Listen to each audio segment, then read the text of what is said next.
Well, starting this week, the Hebrew home at Riverdale in the Bronx will test all staff members twice a week for COVID-19 per the governor's mandate. This after the State Department of Health went in last week and tested everyone, including residents. They say 64 staff members and 109 residents all tested positive last week for COVID-19, and they will be quarantined and isolated for 14 days. They say most of those who tested positive were asymptomatic.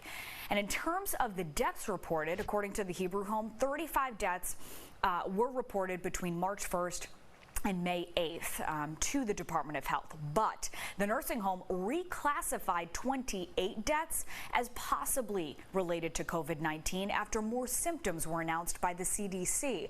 And the Department of Health guided them in going over their charts and reclassifying those deaths. There have been 63 total deaths since March 1st.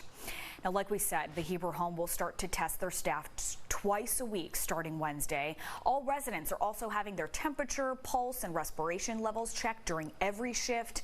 The blood pressure of residents is also being taken daily. Also, residents who tested positive for COVID-19 are isolated and staying in their rooms, and their families have been contacted. The Hebrew home at Riverdale says they continue to secure plenty of personal protective equipment for the staff as well. We are getting new guidelines, we have new information, and we are grateful to have factual information.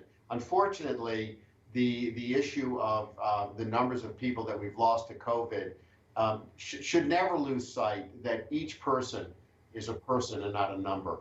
And what this allows us to do is to have critical information for us to make decisions to assure people's continued safety and welfare, and to get away from issues about numbers, because ultimately what counts here are people's lives.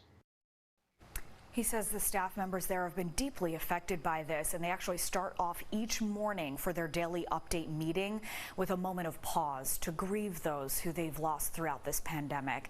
The chief medical officer says it is one thing that's given them a little comfort together through this time.